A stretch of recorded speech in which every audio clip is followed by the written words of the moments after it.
یہاں تو سر جھکانے والے بھی موجود ہیں، ہاتھ لگا کر چلے جائیں۔ نبی پاک صلی اللہ علیہ وسلم جلال میں کہا ہاتھ لگانے کی بات، بلکہ میں تو نظر بھی اٹھا کر نہ دیکھوں، نظر بھی اٹھا کر نہ دیکھوں۔ تب اللہ تعالیٰ نے پوری سورہ نازل فرمائی، قل یا ایھا الکافرون لا اعبد ما تعبدون، اے محبوب آپ فرما دے اے کافروں میں اس کی عبادت نہیں کرتا جس کی تم عبادت کرتے ہو۔ یہ دو ٹوک جملوں میں کہا گیا ہے، اور حالات ایسے بھی ہوئے میرے عزیزوں، چمتکار کو لوگ آج کہتے ہیں نا، جو بھی چمتکار ہوگا اس کی پوجا ہوتی ہے، عجیب و غریب چیز دکھے تو لوگ اس کو ایک افواہ کے شکل میں ایسا بناتے ہیں جیسے اس کا عقیدہ بن جائے۔ حضور پاک صلی اللہ تعالیٰ علیہ وسلم کے زمانے میں صحابہ کو رجھانے کے لیے کیا کیا نہیں کیا گیا مکہ مکرمہ میں۔ یہ حالات آئیں گے، اس لیے مجھے یہ گفتگو کرنی پڑ رہی ہے تاکہ تم اپنے ایمان پر مضبوط رہو۔ ایمان نہیں تو کچھ بھی نہیں ہے۔ تمہارے دوسرے گناہ تو معاف کر دیے جائیں گے، کفر و شرک ہرگز نہیں معاف ہوتا۔ ان اللہ لا یغفر ان یشرک بہ ویغفر ما دون ذلک لمن یشاء۔ رب تعالیٰ فرماتا ہے شرک کو اللہ ہرگز معاف نہیں کرے گا، اس کے علاوہ جو بھی ہے اللہ معاف فرمائے گا۔ ایمان ضروری ہے۔ صحابہ کا ایمان ختم کرنے کے لیے کیا کیا گیا؟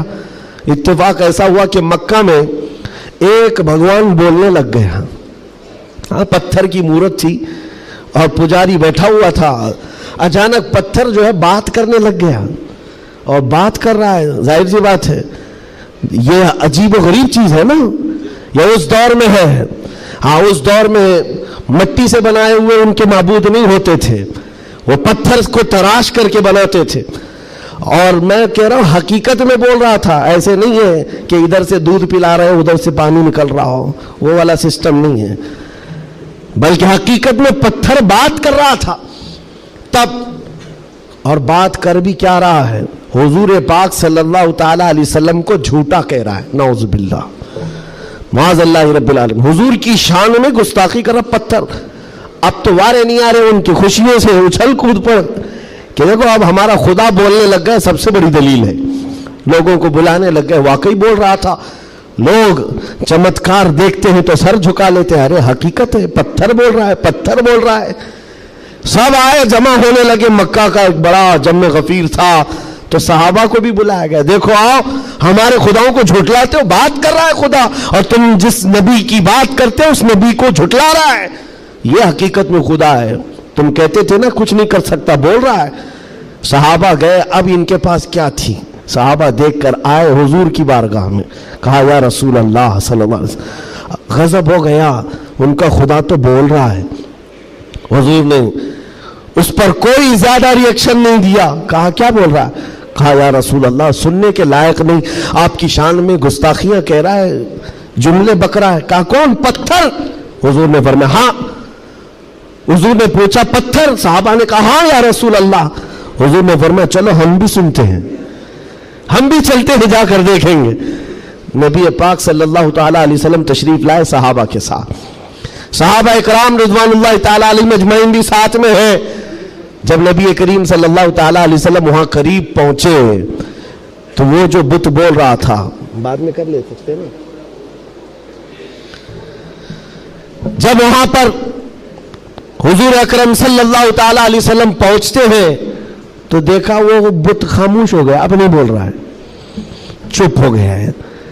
حضور آتے ہیں، پجاری سے پوچھتے ہیں، بہت اعلان کر رہے تھے، کہاں ہے؟ کیا بول رہا تھا؟ کہا بول تو رہا تھا، صبح سے بول رہا تھا، ابھی چپ ہو گیا۔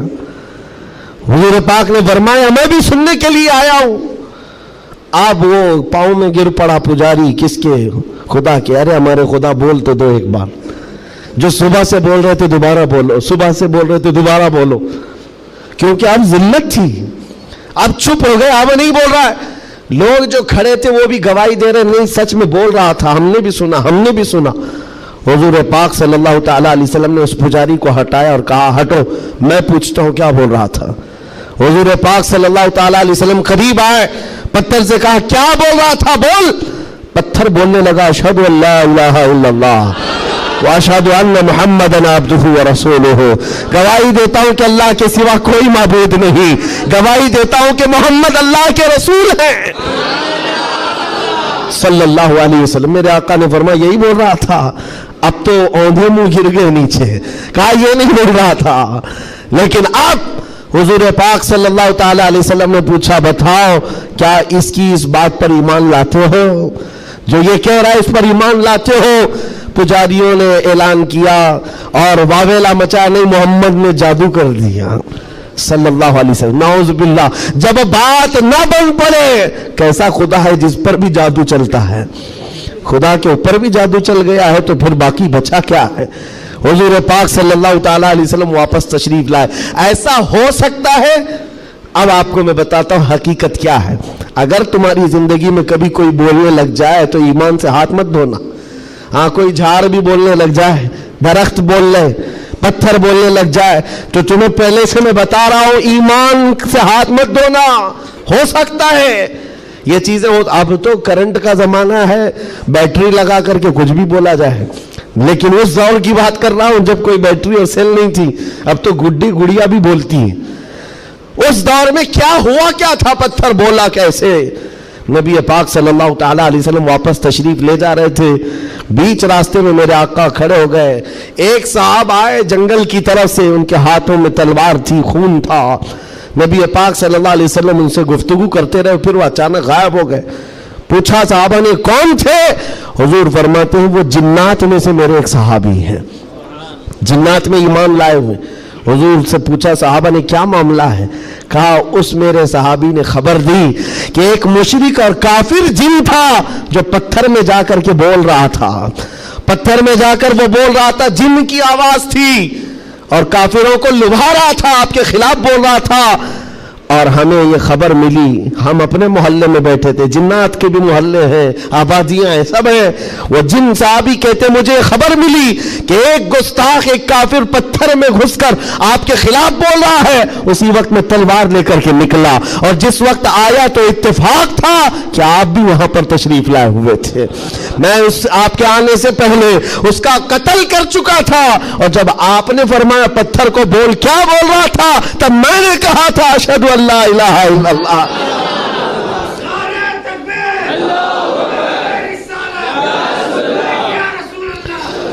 میرے عزیزوں، ایک بات یاد رکھو، صحابہ اکرام کے سامنے یہ بھی آزمائش آئی، لیکن وہ ٹس سے مس نہیں ہوئے.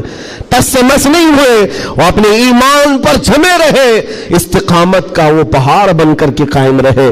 آج ضرورت اس بات کی ہے میرے عزیزوں، حالات اس طرح کے اگر بن جائیں، دنیا چمتکار دکھانے لگ جائے، تو اپنے ایمان سے ہاتھ مت دھو بیٹھنا. وہ دیکھو ابھی سوشل میڈیا پر ایک چھوٹا دجال بھی آیا، چٹیاں لے لے کر کے بتاتا رہتا ہے. چھوٹا دجال. بڑا دجال آنا باقی ہے جو پانی برسا کے بھی دکھائے گا، سبزہ اگا کر کے بھی دکھائے گا، اور ایک آدمی کو مار کر زندہ کر کے بھی دکھائے گا. یہ حدیث پاک میں ہے. تم ابھی چھوٹے دجالوں پر بک گئے تو بڑے دجال کے ساتھ کیا ہوگا؟ اس لیے آج جمے رہو. ارے چٹیاں یہ تو بہت پرانی بات ہے، پھینکو پیٹ پیچھے، کہو ہمیں ہمارے نبی نے بڑے دجال کے لیے بھی پہلے سے تیار فرمایا. ہم ایمان رکھتے ہیں اللہ کی ذات پر، ہم ایمان رکھتے ہیں اللہ کی ذات پر کہ وہ موت و حیات کا مالک صرف رب ذوالجلال ہے. میرے عزیزوں، یہ حالات پر میں نے صرف اس لیے بات کی کہ آپ قیامت کے قریب جو ہونے والا ہے، حضور فرماتے ہیں ویل للعرب من شر قد اقترب. حضور پاک فرماتے ہیں عربوں کے لیے تباہی ہے کہ ان قریب وہ ایک ایسی برائی کی طرف جائیں گے جو ان کو جہنم میں لے جائے گی، عربوں کے لیے. اور حضور صلی اللہ علیہ وسلم نے یہ بھی فرمایا، حدیث پاک ہے، قیامت اس وقت تک نہیں آئے گی جب تک کہ عرب کے کچھ قبیلے بت پرستی نہ کرنے لگ جائیں. عرب میں ہوگا ہی، عرب میں بت پرستی ہونے لگ جائے گی، مشرکین وہاں پیدا ہو جائیں گے. یہ حدیث میں 1400 سال پہلے میرے آقا نے فرمایا. تو تم کبھی ان کو جبے کبوں میں دیکھ کر، پوجا پاٹ کو دیکھ کر یہ مت سمجھنا اسلام فلیکسیبل ہے، اسلام میں سب کچھ ہو سکتا ہے. وہ تو آپ نشے کے اڈے بھی کھول لیں گے اور کھول رہے ہیں. شراب پر سے پابندی ہٹا کر کے سعودی عرب میں اب شراب بیچنے پر بھی بات آ گئی. عورتوں کا حجاب ختم ہے. مشرکین کا داخلہ ممنوع تھا، لیکن اب مدینہ رسول میں بھی مشرکین کا آنا اور اس کی اجازت دے دی گئی ہے. یہ ساری قیامت کے قریب کے حالات جو حضور نے پہلے بیان فرمائے. میرے آقا نے فرمایا ہے یہ عرب اس برائی کی طرف جا رہے ہیں جو ان کو جہنم میں لے جانے والی ہے، اور قیامت سے پہلے یہ ہوگا. لیکن ان کے یہ سارے کارنامے ہمارے لیے دلیل نہیں ہے. حرم مکہ کا امام کیا کرتا ہے یہ ہمارے لیے دلیل نہیں. صدیق اکبر کیا کہتا تھا وہ ہمارے لیے دلیل ہے. فاروق اعظم کیا کہتا تھا وہ دلیل ہے. عثمان غنی اور حیدر کرار کیا کہتے تھے وہ دلیل ہے. یہ بکے ہوئے لوگ اگر منبر پر چڑھ گئے تو ان کے خد و خال دیکھ کر کے تم مت بگڑ جانا. یہاں سے حالات ایسے ہو سکتے ہیں خانہ کعبہ کے منبر پر کھڑے ہونے والا امام بھی اسرائیل کی فتح کے لیے دعا کر سکتا ہے. یہ ایمان بیچے ہوئے لوگ آ سکتے ہیں، اس لیے کہ یزید کا دور بھی آیا ہے، کرامتہ کا دور بھی آیا ہے، باطل قوتوں کا دور بھی آیا ہے جب انہوں نے کعبے کی امامت کی ہے. لیکن اہل سنت و جماعت ہمیشہ اس بات پر قائم رہے ہیں ان لوگوں سے ہمارا دین نہیں چلتا، اللہ اور اس کے رسول کی حقانیت اور قرآن سے ہمارا دین چلتا. اور ایک بات آخری، اسلام اپنا دفاع خود کرتا ہے، اسلام اپنا ڈیفینس خود کرتا ہے. کفار و مشرکین کو اگر یہ لگتا ہے کہ مسلمان سوئے ہوئے اسلام کا کچھ بھی کر لیں گے، یہ ناممکن ہے، پاسبل نہیں. ہم جیسے کروڑوں بھی سو گئے تب بھی اسلام قائم رہے گا. اسلام اپنا ڈیفنس خود کرتا ہے. کیوں؟ اس لیے کہ یہ انسانوں کا بنایا ہوا دین نہیں ہے، خلاق کائنات کا دین ہے. اور قرآن میں رب تعالیٰ نے فرمایا یریدون لیطفئوا نور اللہ بافواہہم، لوگ اپنے منہ کے پھوکوں سے اسلام کا چراغ بجھانا چاہتے ہیں اور اللہ اپنا چراغ مکمل کر کے رہے گا. وَلَوْ كَرِهَ الْكَافِرُونَ، اگرچہ کافر ناپسند کرے. اور ایک بات سن کر کے جائے، میرے رب کا وعدہ ہے قرآن پاک میں، یہ دین اسلام پوری دنیا پر غالب آ کر رہے گا، آ کر رہے گا. یہ بات میں نے کئی جگہ سٹیجوں پر کی تو کچھ لوگوں نے کہا بھی تھا جو نان مسلم ہیں، انہوں نے کہا تھا کہ یہ مولانا ایسے بیٹھ کے چلا رہا ہے، حالات دیکھتا نہیں ہے. فلسطین میں ان کے ٹکڑے ہو رہے ہیں، شام کو تباہ کر کے رکھ دیا گیا ہے، عراق میں ان کے جنازے نکلتے ہیں، افغانستان کو توڑ کر رکھ دیا گیا ہے، اور یہ مولانا چلا کر کہتا ہے اسلام پوری دنیا میں غالب آ کر رہے گا. یہ اپنا محلہ نہیں بچا پاتے، پوری دنیا کی بات کرتے ہیں. ظالموں تمہیں خبر کیا ہے؟ اسلام زندہ ہوتا ہے ہر کربلا کے بعد. تاریخ یہ بتاتی ہے اگر اسلام کو ختم ہونا ہوتا رسول اللہ کے نواسی کی شہادت کے بعد ختم ہو جاتا، علی اصغر علی اکبر کی شہادت پر ختم ہوتا. جب رسول اللہ کے گھرانے کی شہادت پر اسلام نہیں رکا، ہمارے ہزاروں کے قتل پر کبھی اسلام نہیں رک سکتا. ایک غزہ، ایک فلسطین، کیا ہزاروں غزہ تم اس زمین پر قائم کر کے دکھا دو، تب بھی میرا چیلنج ہے. اسلام تھا، اسلام ہے اور اسلام رہے گا. اسلام تھا، اسلام ہے، اسلام رہے گا. نبی پاک صلی اللہ تعالیٰ علیہ وسلم کا لایا ہوا یہ وہ حسین شجر ہے جس کی جڑیں تحت الثری میں ہے اور جس کی شاخیں اوج ثریا پر ہے. اس کے پتے کو ہلانا بھی مشکل ہے. لوگ آج یہ سمجھ کر کے بیٹھے مسلمانوں کو مارنا اس کا مطلب اسلام ختم ہونا. ایسا نہیں ہے. مسلمانوں کا قتل اسلام کا قتل نہیں ہے. مسلمان اس کی حفاظت کے لیے نہیں ہے میرے عزیزو، اللہ اس کی حفاظت فرما رہا ہے، اللہ اس کی حفاظت فرما رہا ہے. اور آپ سب کی ذمہ داری یہ ہے، آپ سب کی ذمہ داری ہے. ایک سوال کا جواب اور بھی، کسی کے ذہن میں یہ چیز آتا ہے، یہ سوال آتا ہے تو اس کے اطمینان کے لیے کہہ رہا ہوں. بار بار یہ کہتے ہیں اچھا آپ کا دین حق پر ہے، آپ کا خدا حق ہے، آپ کا رسول حق ہے، تو اتنے مارے کیوں جاتے ہیں تم لوگ؟ یہ سوال کرتے ہیں کچھ گیدڑ بھپکی لوگ. ایسے سوال کرتے ہیں کیوں تم لوگ سب جگہ مارے جاتے ہو؟ ان کو ایک ہی بات کہنا، میرے عزیز تجھے پتہ نہیں ہے ہم پروانے ہیں، مرنے کے لیے ہی پیدا ہوتے ہیں. پروانہ کس کام کے لیے ہوتا ہے؟ شمع کے ارد گرد گھومتا ہے اور اپنی جان دے دیتا ہے، اور اگر جان نہیں دیتا تو اسے پروانہ بھی نہیں کہا جاتا. پورے مسلمان مصطفیٰ کریم کے پروانے ہیں. تو شمع رسالت ہے، عالم تیرا پروانہ. تو شمع رسالت ہے یا رسول اللہ، عالم تیرا پروانہ. اسی لیے ہم نے یہ کہا ہے حضور پاک شمع ہیں اور ان کے پروانے ہیں. اگر یہ مرتے ہیں، کٹتے ہیں تو اس تعجب کی بات نہیں ہے. پروانے کا کام ہی ہے اپنی جان دینا.